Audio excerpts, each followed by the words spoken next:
जय यीशु की। मैं हूँ प्रियंका डामोर और आप देख रहे हैं रेडियो व्रतास एशिया की हिंदी सर्विस। कलीसिया समाचार में आप सभी का स्वागत है। कलीसिया समाचारों में प्रमुख है, मिसाइल हमले के बाद पोप फ्रांसिस ने इराकी कुर्दिस्तान के प्रति एकजुटता व्यक्त की।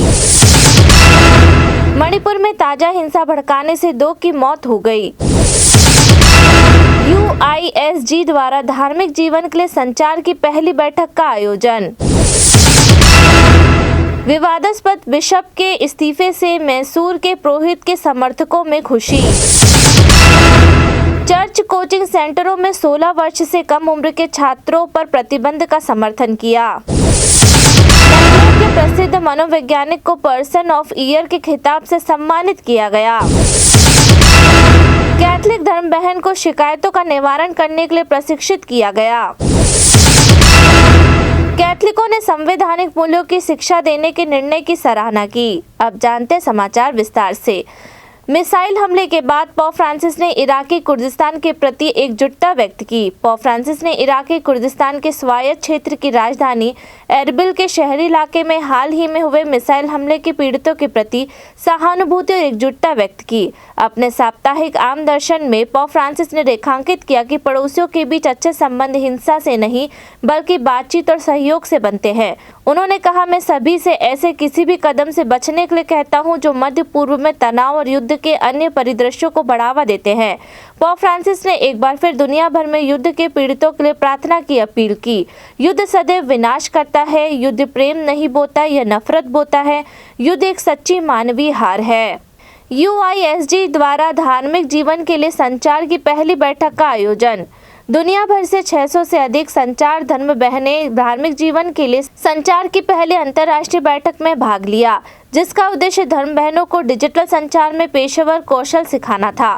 धार्मिक जीवन के लिए संचार की पहली अंतर्राष्ट्रीय बैठक दुनिया भर में विभिन्न धर्म समाजों के संचारकों को कलीसिया के संचार मिशन के प्रति अपनी प्रतिबद्धता को गहरा करने का अवसर प्रदान किया।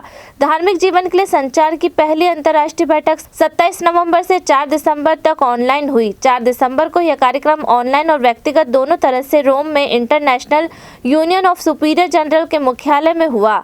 बयान के अनुसार बैठक 3 प्रमुख शब्दों प्रशिक्षण, नेटवर्क परिवर्तन से अनुप्राणित घटनाओं को एक सप्ताह था। बैठक का उद्देश्य संचार के क्षेत्र, विशेष रूप से डिजिटल मीडिया में शामिल धर्म बहनों और यहाँ तक कि आम लोगों के लिए पेशेवर प्रशिक्षण प्रदान करना था। मणिपुर में ताजा हिंसा भड़काने से 2 की मौत हो गई। संघर्षग्रस्त मणिपुर राज्य से ताजा हिंसा में 2 सुरक्षाकर्मी मारे गए, जबकि 3 स्कूलों में आग लगा दी गई। सशस्त्र उपद्रवियों और सुरक्षाकर्मियों के बीच झड़पें 17 जनवरी को टेक्नोपॉल जिले के सीमावर्ती शहर मोरहे में हुई। उपद्रवियों ने 3 स्कूलों बेथसाइदा academy मोरहे, mount Morve public school और डॉन कैल्विन एकेडमी को भी जला दिया, जिससे म्यांमार की सीमा से लगे क्षेत्र में पहले से ही तनावपूर्ण स्थिति और खराब हो गई।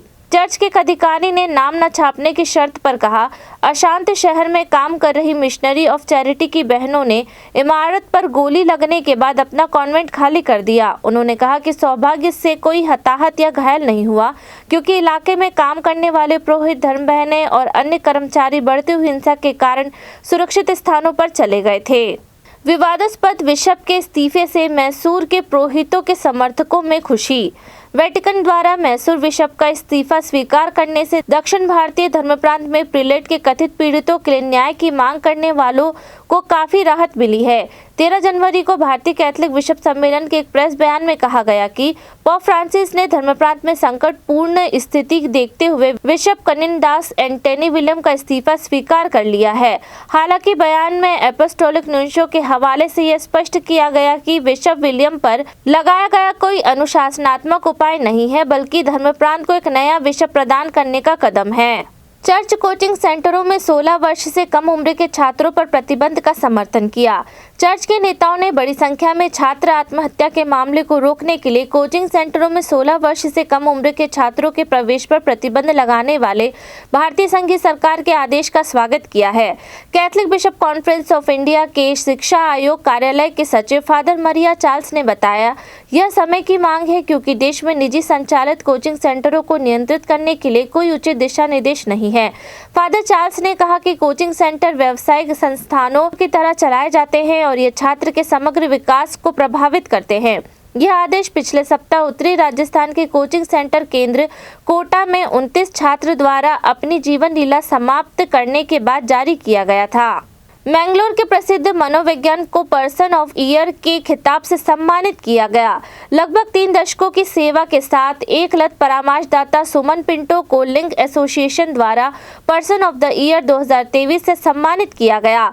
एसोसिएशन तटीय कर्नाटक में व्यसन मुक्ति सेवाओं में एक अग्रणी समूह के व्यसन पेशेवरों के वैश्विक प्रशिक्षकों Eco Link Institute of Well Being के सहयोग से पुरस्कार की स्थापना की है। यह पुरस्कार 13 जनवरी को एसोसिएशन की वार्षिक सभा के दौरान एक समारोह में दिया गया। सुमन, जिन्होंने 1995 में रोशनी निलय से सम्मानित कार्य में स्नातकोत्तर किया था, वर्तमान में मैंगलोर के बाहरी इलाके अरकुला में डॉक्टर तुंगा के मनस्वी अस्पताल में लत उपचार केंद्र के निदेशक के रूप में काम करती हैं। कैथलिक धर्म बहनों को शिकायतों का निवारण करने के लिए प्रशिक्षित किया गया। धार्मिक महिला सम्मेलन भारत ने उत्तरी भारत में अपने सदस्यों के बीच शिकायत निवारण कक्ष के बारे में जागरूकता पैदा करने के लिए 46 धर्म बहनों को प्रशिक्षित किया है। 19 से 21 जनवरी के प्रशिक्षकों के लिए प्रशिक्षण कार्यक्रम में अंडमान, बिहार, छत्तीसगढ़, झारखंड, मध्य प्रदेश, उड़ीसा, राजस्थान, उत्तराखंड, उत्तर प्रदेश और पश्चिम बंगाल के प्रतिभागियों ने भाग लिया। प्रशिक्षण का उद्देश्य दिसंबर 2022 में शुरू की गई शिकायत निवारण सेल के बारे में धर्म बहनों को शिक्षित करना था।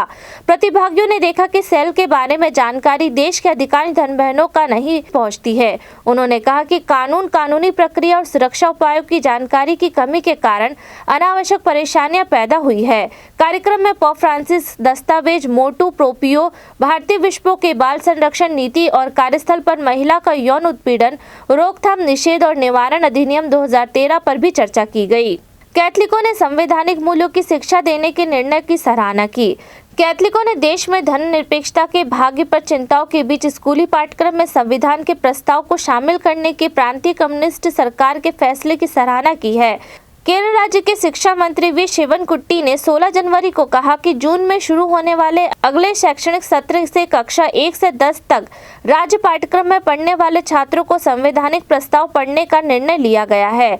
अकेले कम्युनिस्ट शासित राज्य का यह कदम 1.4 अरब लोगों के देश में पहला है।